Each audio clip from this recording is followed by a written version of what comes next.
আছে না, কোন কবি জনি বলেছিলেন যে দুই নৌকায় পা দিলি মাঝখানেতে পড়ে যেতে হয়। কবি আমার বাল বলেছেন। এই দেখেন আমি কিভাবে এক নৌকা থেকে আর এক নৌকায় চলে যাই। প্রথমে একখান ঠ্যাং দিতে হবে, পরে আর একখান ঠ্যাং নিয়ে চলে যেতে হবে।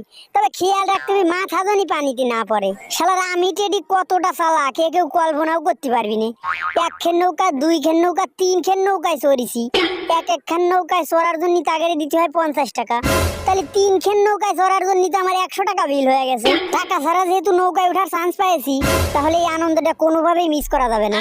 আজকের আনন্দ আপনি এখন নিয়ে নেবেন, কালকের জন্য কোনো কাম ফালা রাখছেন না, নাহলে কিন্তু আপনারই লস। এই আজ হোক কাল হোক আপনার তো মাটির তলে যাওয়াই লাগবে। তাহলে এত পড়াশোনা কাম কাজ করে কি লাভ? সোজা এলাকার গোরস্থানে চলে যাবেন, যাই একটা কবর খুঁজবেন, কবরের ভিতর যাই নিরিবিলি বালিশ খেতা কাহনের কাপড় টাপড় যা লাগে সবকিছু নিয়ে একদম উপরে ছাদ বসা দেবেন। তাহলেই তো ভেজাল মিটে গেল।